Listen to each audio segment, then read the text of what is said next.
తండ్రి ఏదైతే సాయంత్రం దాకా కష్టపడ్డాను అని చెప్పి ఒక 1000 రూపాయలు 2000 500 ఎంతో జేబులో వేసుకొని సాయంత్రం ఇంటికి వస్తూ కొంచెం మందు వేసుకొని రావటం, లేదా మందే ఇంటికి తెచ్చుకొని భార్య పిల్లల ముందు తాగటం, ఎంత దౌర్భాగ్యమైన స్థితి అంటే ఇది. పిల్లగాడు చూస్తున్నాడు, వాడు ఏమనుకుంటాడు, మా డాడీయే మందు తాగిందంటే నేనెప్పుడు తాగాలని ఆరాటపడతా ఉంటాడు. ఇప్పుడు మందు సరిపడ వాడికి డోసు, ఇక డ్రగ్స్ వచ్చేసినాయి. డ్రగ్స్ మహమ్మారి భయంకరంగా. ఖమ్మంలో పెద్ద అవేర్నెస్ ప్రోగ్రామ్ సిపి గారి ఆధ్వర్యంలో టౌన్ మొత్తం అక్కడ ప్రతి ఏరియాలో అవేర్నెస్ ప్రోగ్రామ్ చేస్తున్నారంటే డ్రగ్స్ మహమ్మారి ఎంత భయంకరంగా ఉందో ఒకసారి చూడండి. ఒక సైంటిస్ట్ డ్రగ్స్కి అలవాటు పడిపోయి తన గోల్ వదిలేసి ఇక తన జీవితం నాశనం చేసుకున్నాడట. డ్రగ్స్ ఒకసారి తీసుకుంటే అది బ్రెయిన్ మీద పనిచేస్తుంది, మళ్ళీ కావాలనిపిస్తుంది. ఇక దానికోసం దొంగతనాలు అలవాటు పడతాడు, అబద్ధాలు అలవాటు పడతాడు. మందే డేంజర్ అంటే మందు కంటే డ్రగ్స్ దాని బాబు అనమాట డేంజర్లో. మరి నువ్వు తాగుతున్నావు కదా, నువ్వేదో కష్టపడ్డాను నువ్వే కష్టపడ్డావు అంటే మరి మీ తాత కాడ నుంచి ఇవన్నీ ఉన్నాయా? మీ తాత ఎంత కష్టపడ్డాడు, మీ నాన్న ఎంత కష్టపడ్డాడు, మీ తాత ఎంత కష్టపడ్డాడు, వాళ్ళకంటే ఎక్కువ కష్టపడ్డావు నువ్వు. ఉదయం నుంచి ఇవాళంతా ఫ్యాన్ల కింద, ఇవాళంతా సుకుమారమైన పని. ఏం నేర్పుతున్నావు నీ కొడుక్కి? అని నేర్చుకొని ఎవరిని కొట్టాలి, ఎవరిని తిట్టాలి, ఎవరిల్లు అశాంతి చేయాలి, ఎవరిల్లు చికాకు చేయాలి, వీళ్ళే చేస్తాడు. అవునా కదా? కాబట్టి ఈ యొక్క మందు చాలా డేంజరు. పిల్లల ముందు తాగొద్దు, మందే తాగొద్దు అని ఉంది. మేము మానుకోలేము అని అంటే దాన్ని దశలుగా మానుకోండి అని చెప్పి దైవమే ఆజ్ఞాపిస్తున్నాడు. మానుకోకపోతే మీ జీవితాలే, మీ భార్య, మీ పిల్లలు, మీ జీవితం, మీ పిల్లల జీవితం ఎప్పుడైనా సరే సర్వనాశనం అయిపోయి పరువు పోయి రోడ్డు పాలే కావచ్చు, జైలు పాలే కావచ్చు, ఇక కోర్టుల చుట్టూ తిరగటం కావచ్చు. అలాంటి డేంజర్లో పడకండి అని చెప్తున్నాడు.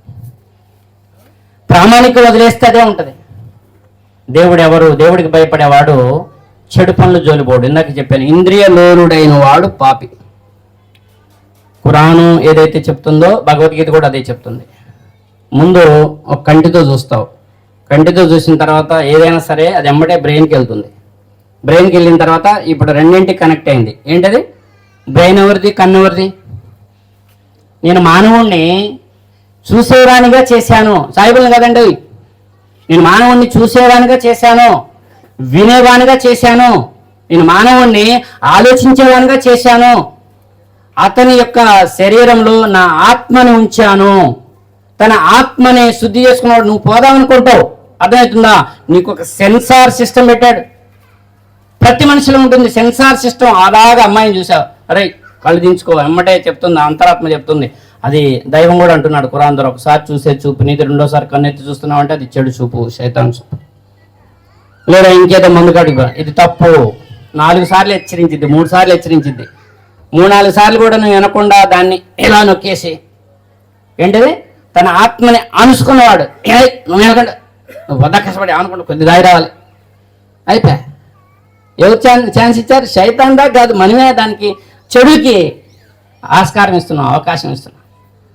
అప్పుడు 3 సార్లు హెచ్చరించిద్ది, అది ఆగిపోద్ది. తన ఆత్మని అనుసుకున్నవాడు విఫలుడయ్యాడు, తన ఆత్మని శుద్ధి చేసుకున్నవాడు సఫలుడయ్యాడు. ప్రతి మనిషి శరీరానికి యజమాని, ఆత్మకి యజమాని ఆయనే అంటారు కదా. సమాజం చాలా డేంజర్లో ఉందండి. పిల్లలైతే బీభత్సంగా చెడిపోతున్నారు. వాళ్ళందరినీ తల్లి ఒడి మొదటి పడి అంటారు. కుటుంబమే మొదట పాఠశాల. ఏం నేర్చుకోవాలన్నా తండ్రి నుంచి ఏం నేర్చుకోవాలి? నీ కొడుకు నువ్వేం నేర్పావా? తాగటం నేర్పావా? సిగ్గు లేదు, సిగ్గుండాలి కొద్దిగా పిల్లల ముందు తాగడానికి. మరి పిల్లలు తాగి రేపు తాగొస్తే మళ్ళీ అది తప్పనని అనవా నువ్వు? ఆ డోస్ చాలటం లేదు, నువ్వు తాగుతున్నావు, నీకు మందు సరిపోయింది, వాడికి ఆ డోస్ చాలలేదు, వాడు డ్రగ్స్కి వెళ్తున్నాడు. లేదా ఇంకొక అమ్మాయిని ఆ డ్రగ్స్ మొత్తం ఉండి ఏమేమి పనులు చేస్తారో ఇలా సిపి గారు వివరిస్తే ఒక్కొక్కరికి మైండ్ బ్లోయింగ్. మనకి తెలియదు, మనం అంతా మంచోళం అనుకుంటాం. బయట సమాజంలోకి వెళ్ళి చూస్తే అర్థమవుతుంది. కాబట్టి ఇక్కడ దేవుడి గురించి చెప్పాలి అంటే గ్రంథాల ఆధారం లేకుండా ఎవరైతే చెప్తున్నారో 6 ధర్మం మీద నుంచి, దైవ ధర్మం మీద నుంచి పూర్తిగా వైదొలిగిపోయినట్టు. ఇంకొంతమంది ఉన్నారు గ్రంథం అయితే పట్టుకున్నారు, సంఖలోనే ఉంటుంది, కానీ వాళ్ళు ఏం చేశారంటే ఒక పెద్ద భాగాన్ని విస్మరించారు. దివ్య ఖురాన్ పూర్వ గ్రంథాల సారాంశం, పూర్వ గ్రంథాలన్నింటినీ నమ్మమని చెప్తూ వాటిలో శుభం ఉంది, వాటిలో వెలుగు ఉంది, వాటిలో స్వస్థత ఉంది, వాటిలో మార్గదర్శకత్వం ఉంది. నేను ఖురానే చెప్తున్నాను. ఖురాన్లో అల్లతల అన్నాడు పూర్వ గ్రంథాల్లో సత్యం ఉంది, పూర్వ గ్రంథాల్లో మార్గదర్శకత్వం ఉంది, పూర్వ గ్రంథాల్లో వెలుగు ఉంది. పూర్వ గ్రంథాలు వారు ఏదైతే దైవాన్ని నమ్మటానికి ఏదైతే కావాలో అది దాంట్లో పెట్టాడు. పూర్వ గ్రంథాల్లో ఏదైతే ఖురాన్ ఉందని చెప్తున్నాడో మీకు రెఫరెన్స్ కావాలంటే, ఖురాన్లో రెఫరెన్స్ కావాలంటే సూర తాహా 20 అధ్యాయం 133 వచనం. ఇంకా చాలా చోట్ల ఉందండి. 26 అధ్యాయం 196 వచనం రాసుకోండి కావాలంటే. అర్థమైందా? ఎవరైతే గ్రంథాలు వదిలేసి చెప్తున్నారో వారు పూర్తిగా దైవ ధర్మం మించి, దేవుడి మించి, ఖురాన్లో చెప్పాడు దైవం. ఒకడు ఉంటాడు, వాడికి దైవిక జ్ఞానము లేదు, దేవుడెవరో తెలియదు, గ్రంథాధారము లేదు, యుగ పురుషుల మార్గదర్శకత్వం లేదు. ఓన్లీ ఊహలు భ్రమలతోని కొత్త కొత్త మాటల్ని, కొత్త కొత్త పాటల్ని, కొత్త కొత్త ఆటల్ని, కొత్త కొత్త వ్యవహారాలని కల్పించుకొని తీసుకొస్తాడు. అవి మధురంగా మనోహరంగా ఉంటాయి. ఇదే కరెక్టే అన్నట్టుగా అందరూ దేవుడు అక్కడంటే ఎవరు నమ్మరు, కానీ అందరూ వాళ్ళ వెనక పరిగెత్తడానికి మాత్రం సిద్ధపడిపోతారు అని చెప్తున్నాడు. ఎంత అజ్ఞానం అండి, అవునా కదా? ఇది మీకు ధర్మాన్ని అనుసరించాలంటే, గ్రంథాలని అనుసరించాలని ఎక్కడుంది అంటే భగవద్గీత 16 అధ్యాయం 24 శ్లోకంలో తస్మా శాస్త్రం ప్రమాణంతే కార్యకార్య వ్యవస్థతో జ్ఞాత్వా శాస్త్ర విధానత్వం కర్మకర్తుమే హరషి అన్నాడు. కావున నువ్వు చేయదగింది చేయరాంది నిర్ణయించినప్పుడు శాస్త్రము నీకు ప్రమాణమై ఉన్నది. శాస్త్రాలు 2 రకాలు ఉన్నాయి. మళ్ళీ వేదాలు ఉపనిషత్తులు ప్రామాణికమైనవి, భగవద్గీత ప్రామాణికమైనది. ఇది కాకుండా శృతి స్మృతి అనే 2 రకాలుగా ఉన్నాయి. హైందవ సోదరుల దగ్గరకు దైవం పంపించినటువంటి అల్లాయే పంపించాడు. అవి అల్లా అంటే అరబీ భాష. బ్రహ్మ పంపించాడు అంటారు, మీరు అల్లా పంపించాడు అంటారు, మీ ఇష్టం. ఆయన గ్రంథాలను పంపించాడు, వాటిని వీపులు వెనక పడవేశారు. ఇక ఊహాతీతమైనటువంటి మునుల నుంచి, ఋషీశ్వరుల నుంచి ఊహాతీతమైనటువంటిది అది శృతి అంటారు. శృతి అంటే గాలి నుంచి వచ్చింది, స్మృతి అంటే మునులు, ఋషులు, ఋషీశ్వరులు వాటి వివరణ ఇచ్చింది వేరే ఉంటుంది. ప్రామాణికమైనది వేరు, ప్రామాణికానికి వివరణ ఇచ్చింది వేరు. మనకి ప్రామాణికమైన దానికి వివరణ మ్యాచ్ అయితే తీసుకోవాలి, లేకుంటే పక్కన పడాలి. అర్థమైంది ఇక్కడ?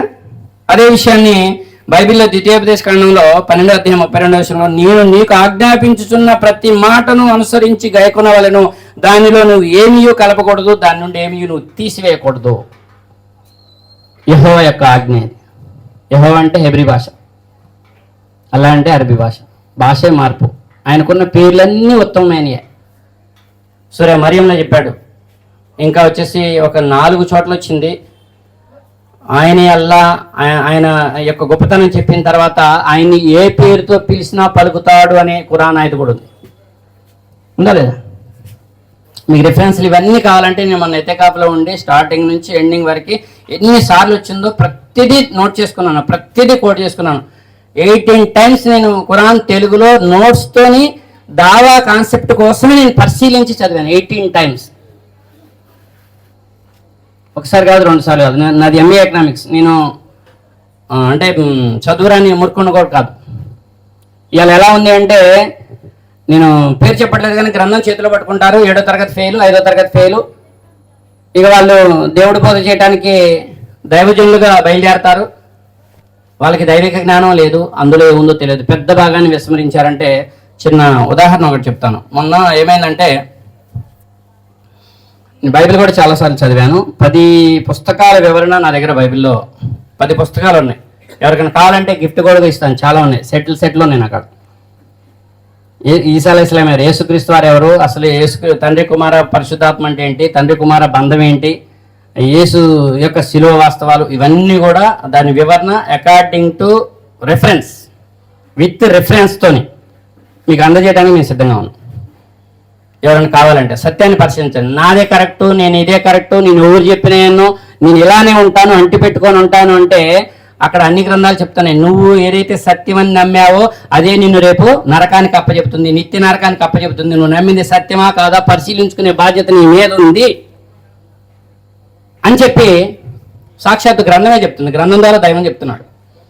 ప్రాపంచిక ప్రయాణంలోనైతే మనం, నాకు ఎంత టైం ఉంది, ప్రాపంచిక ప్రయాణంలోనైతే మనం చాలా జాగ్రత్తలు తీసుకుంటాం. ఇక్కడ నుంచి మీరు హైదరాబాద్ పోతున్నారు, కార్లో పోతున్నారు, అర్థమవుతుందా, లేదా గుంటూరు పోతున్నారు, ఫస్ట్ టైం పోతున్నారు, కార్లో పోతున్నారు లేదా బండి మీద పోతున్నారు. అక్కడ 3 రోడ్ల కోడ్లు వచ్చింది, 4 రోడ్ల కోడ్లు వచ్చింది. ఇప్పుడంటే అన్ని గూగుల్ మ్యాప్స్ వచ్చినాయి. మ్యాప్స్ పెట్టుకోకుండా ఉన్న టైంలో అయ్యా ఇది ఇటే పోద్దా, గుంటూరు పోతున్నాను, గుంటూరే పోద్దా అడుగుతావా కదా.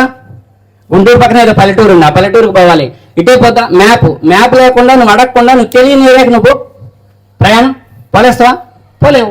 నీ జీవిత ప్రయాణంలోనే పట్టపగిలే ఆ యొక్క వెళ్తురుండగానే నీ యొక్క ఒక ఊరు చెప్తే, తెలియని ఊరు చెప్తే ఊరికి ఎవరిని అడగకుండా ఏ మ్యాప్ లేకుండా పోలేవు. అలాంటిది ఈ మానవ జీవిత ప్రయాణంలో మోక్షానికి వెళ్ళాలి అంటే, ఆ స్వర్గానికి వెళ్ళాలి అంటే గ్రంథాలు వదిలేసి ఎలా వెళ్తావు, యుగ పురుషుల మార్గదర్శకత్వం వదిలేసి ఎలా వెళ్తావు, వెళ్ళలేస్తావా? దైవం అడగమంటున్నాడు. గ్రంథాల ఆధారం ఉండి మంచి జ్ఞాన వెలుగుతో నడిచేటటువంటి, స్పీడ్గా నడిచేటటువంటి ఒక వ్యక్తి మార్గాన్ని, గమ్యాన్ని చేరుకుంటాడా? గ్రంథం లేకుండా, అంటే లైట్ లేకుండా, వెలుతురు లేకుండా చీకట్లో ప్రయాణించేటటువంటి వ్యక్తి గమ్యం చేరుకుంటాడా? మీరు ఒకసారి ఈ విషయాన్ని నిర్ధారించండి అని చెప్పాడు. ఎవరు ప్రయాణం సాఫీగా చేయలేస్తారు? లైట్ లేని ప్రయాణం నైట్, అది తెలియని ప్రదేశానికి వెళ్తూ లైట్ లేని ప్రయాణంతోనే బండితోనే వెళ్ళినవాడు గమ్యం చేరుకుంటాడా? లైట్ ఉండి గమ్యం తెలిసి గ్రంథాలు ఏముంది, గ్రంథాల ఆధారం ఉంది, ఉపశల మార్గదర్శకత్వం ఉంది, ఈ వ్యక్తికి గమ్యం చేరుకుంటాడా? మానవ జీవిత లక్ష్యంలో ఎవరు చేరుకుంటారు చెప్పండి? ఎప్పుడు ఆపేస్తాను అనుకుంటున్నారే? ఆపేమంటే ఆపేస్తాను. అర్థమవుతుందా? ఇప్పుడు ఎవరి ధర్మంలో ఉన్నారు ఒకసారి పరిశీలించితే, మొన్న నేను మా ఇంటికాడ ఒక ఫ్రెండ్ ఉన్నాడు, ఆయన చర్చికి వెళ్తుంటాడు, ఎప్పుడు నన్ను గెలుకుతూ ఉంటాడు వచ్చి, మీ తప్పు మీ తప్పు, మీరు యేసువారి రక్తాన్ని ఆయన మన పాపాల కోసం చిందించాడని నమ్మాలి, మీరు బాప్తిసం తీసుకోవాలి, అప్పుడే మీకు నిత్య జీవం, మీ తప్పు మాది కరెక్ట్, మీ తప్పు మాది కరెక్ట్, ఇదే మాట. ఎన్నిసార్లు కలిసినా వాళ్ళ ఆవిడని ఎక్కించుకుని వస్తారు షాప్ కాడికి, లేకుంటే ఒంటరిగా కలిస్తే ఒక 5 నిమిషాలు 10 నిమిషాలు మాట్లాడినామంటే ఈ మాట తప్ప 2 రోజులు మాట్లాడు. నేను చెప్పాను, కొన్ని ప్రశ్నలు అడిగాను, వాటికి ఆన్సర్ చేయలేకపోయాడు. వాటికి ఆన్సర్ చేయలేక తబ్బిబ్బాయి ఇక్కడ కూడా ఒకసారి వచ్చినట్టున్నాడు, గుర్తులేదు, ఇక్కడికి ఒకసారి తీసుకొని వచ్చాను కార్లు. కానీ మంచి ఫ్రెండ్స్ మేము, బంధాలు వదులుకోకూడదండి. మీరు సత్యం నమ్ముతారో నమ్మరో మీ ఇష్టం, కానీ ముందు పెట్టడం వరకే మన బాధ్యత. దాన్ని పరిశీలించి నమ్ముతారో నమ్మరో అది మీ ఇష్టం. మీకు ఆ స్వేచ్ఛ దేవుడే ఇచ్చాడు, మేమెవరు ఆ స్వేచ్ఛ కాదంటానికి. అయితే ఒకసారి ఆ కల్వరి టెంపుల్ నుంచి సతీష్ గారు వాళ్ళు పెద్ద ప్రోగ్రాం పెట్టారు సండే. ఆ ప్రోగ్రామ్కి వీళ్ళు రాజమండ్రి నుంచి ఒక 2 కార్లు వేసుకొని వచ్చారు, ఒక 10 మంది వచ్చారు. ఆ ప్రోగ్రామ్ అయిపోయింది. మధ్యాహ్నం నుంచి ఆయన మంచి ఛార్జింగ్ అయ్యాడు. ఇక ప్రోగ్రామ్ అంతా విన్నాడు కదా, మంచి ఛార్జింగ్, మంచి జోష్ మీద ఉన్నాడు. మంచి జోష్ మీద ఉండి కాసింగ్ గారు ఎక్కడున్నారని ఫోన్ చేస్తా ఉన్నాడు. నేను ఆదివారం చాలా బిజీగా ఉన్నా, నాకు వేరే ఊరి నుంచి ఒక ఫ్రెండ్ వచ్చాడు, అతనికి నేను ఆ రోజుల్లో టైం ఇస్తానని చెప్పి మాట ఇచ్చాను, నేను ఆ పనిలో బిజీగా ఉన్నాను. అయితే ఏమైందంటే ఫోన్ చేస్తున్నాడు, ఒక 7-8 మిస్డ్ కాల్ ఉన్నాయి.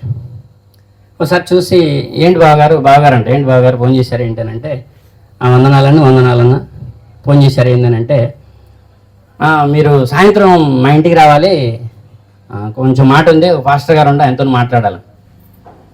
సరే నేను బిజీగా ఉన్నా. లేదు అసలు మీరు బిజీ ఉన్నా ఏదున్నా ఇవాళైతే ఎట్టి పరిస్థితుల్లో రావాలి, ఆ పనులన్నీ పక్కన పెట్టాను. రైట్, ఓకే, సరే ఇంతగానో అడుగుతున్నారు కాబట్టి వస్తలేండి అన్నాను. వస్తలేనంటే వచ్చాను. సాయంత్రం వెళ్ళాను, 7కో ఏమి వెళ్ళాం, 5:15, 7కి వెళ్ళాం. వాళ్ళు 10 మంది వచ్చారు, మేము ఒక 3-4 ఉన్నాం. వాళ్ళని బయట కూర్చోబెట్టి మేము ఒక 2 కుర్చీలో కూర్చున్నాం. వాళ్ళందరూ 10 మంది కూర్చున్నారు. వాటర్ తాగినాం అందరం షేక్ హ్యాండ్ ఇచ్చుకున్నాం. ఎందుకంటే పరిచయాలు ఉండాలి కదా మంచిగానే. చెప్పండి అండి అన్న, మీరు యేసువారిని ఏమన్నా నమ్ముతున్నారా అని అడిగిన. మీరేం చెప్పదలుచుకున్నారో అది చెప్పండి అని అన్న. నేనేం చెప్పానంటే క్లియర్ కట్గా చెప్తున్నాను, ధర్మం వాళ్ళకి అందించకపోతే ముస్లింలు తప్పు, మాదే కరెక్ట్ అని ఎవరన్నా అంటే డైరెక్ట్ చెప్పేసి నేను మాదే కరెక్ట్ అని మేమన్నా అది కాదు, మీరు పరిశీలించుకునే బాధ్యత మీ మీద ఉంది. ఎదుటోలే తప్పు అనే రైట్ ఎవరికీ లేదు. అది అంటే అజ్ఞానం, దైవమే ఆ హక్కు ఇవ్వలేదు. మాదే కరెక్ట్ అంటున్నారు కదండి మీరు, మిగతా ఏమి మేము అంగీకరించమన్నారు కదా. ఒక చిన్న ప్రశ్న అడుగుతాను, సమాధానం చెప్పండి. అంటే ఇది పొడిగించట్లేదు, షార్ట్ చేస్తున్నాను. ఒక తండ్రికి 3 కొడుకులు ఉన్నారు. ఎంతమంది అండి? 3 కొడుకులు ఉన్నారు. ఆయనకి 3 బిల్డింగ్లు, 3 ఎకరాల పొలం ఉంది. ఎన్ని ఉన్నాయి? మాట్లాడండి. ఇంత ప్రశాంతంగా, ఇంత క్లియర్గా, ఇంత నెమ్మదిగా ఒక్కొక్క పదం ఆపి ఆపి ఆపి ఆపి మాట్లాడుతుంటే కూడా మాట్లాడిపోతే ఎట్లండి? బోర్ పడుతుందా? ఏమేమి ఉన్నాయి ఆయనకి? 3 ఎకరాల పొలం ఉంది, 3 బిల్డింగ్లు ఉన్నాయి. 3 కొడుకులకి పెళ్లి లేని ఆస్తి పంచాలి. ఎలా పంచుతాడండి? 3 బిల్డింగ్లు ఒక్కడికే ఇచ్చి 3 ఎకరాల పొలం వాడికే ఇచ్చి, అరే మిగతా ఇద్దరు వీడి కాడ జీతం చేయండిరా, మీరు తెలివి తక్కువలు దద్దములు, వీడు బాగా తెలియగలడు అని చెప్తారా? చెప్తారా? నోటితో చెప్పండి, తలలో ఒప్పకండి. నోటితో చెప్తే బ్రెయిన్లో బాగా కూర్చుంటుంది, దానికోసమే చెప్పమంటున్నాను. చెప్పరు కదా, చెప్పరు. అలా చెప్తే మంచి తండ్రి అవుతాడా? చెడ్డ తండ్రి అవుతాడా? చెడ్డ తండ్రి అవుతాడు. ఇప్పుడు మీరు ఒక మానవ మాతృడే తన పుట్టిన సంతానానికి 3కి అన్యాయం చేయడు అని ఒప్పుకుంటున్నారు. మానవుడి కంటే మహోన్నతుడు ఆ దైవం. అదైతే మానవులందరినీ పుట్టించిన వాడు. ఆయన ఏ జాతికైనా అన్యాయం చేస్తాడా? హిందూ జాతికి కానీ, క్రైస్తవ జాతికి కానీ, ముస్లిం జాతికి కానీ ఇవన్నీ మనం పెట్టుకున్నాయి. అసలు మానవ జాతి అంతా ఆయనకి సమానమే. శరీరాకృతి ఏది ఇచ్చినా అందరికి 2 కళ్ళే ఇచ్చాడు. క్రైస్తవులు 3 అంటారు కాబట్టి, త్రేకదేవులు అంటారు 3 కళ్ళే లేవు. అర్థమవుతుందా? ఇంకా వేరే వాళ్ళకి 4 చేతులు, 5 చేతులు, 4 కళ్ళు, 5 కళ్ళు ఏం లేవు. అందరికీ 2 కళ్ళే ఉన్నాయి. ఎందుకు? ఇచ్చినోడు అక్కడే, ఇచ్చిన ప్లేస్ కూడా ఒకటే. ఎవరి తల్లి గర్భంలో వాళ్ళకి ఇచ్చాడు. అందరికి 2 చేతులే ఉన్నాయి. 2 చేతులకి 5 ఏళ్ళే ఉన్నాయి. అందరికి 2 కాళ్ళే ఉన్నాయి. అందరికి మాసే కాడే వంగిద్ది. అందరికి మొత్తగలపాలంటే 5 ఏళ్ళు ఉండాలి. ఈ పిసకాల్సిందే. అందరికీ పగలు ఒకటే, అందరికీ రాత్రి ఒకటే. అదేవిధంగా అందరికీ నిద్ర అవసరం. అందరికీ పగులు పని చేసుకోవడానికి, రాత్రి నిద్రపోవడానికి ఇచ్చాడు. ఇచ్చినవాడు ఒక్కడే 3కి ఇచ్చాడు. 3 గ్రంథాల్లో సత్యం ఉందని నేను చెప్తున్నాను. నేను పరిశీలించాను. నా స్టడీ ఇది, నా పరిశీలన ఇది. మీరు ఒక్కటే కరెక్ట్ అని అంటే సాక్షాత్తు దేవుణ్ణి అన్యాయపరమి చేసేశారు. అది పెద్ద పాపం అని కూడా చెప్పేశారు.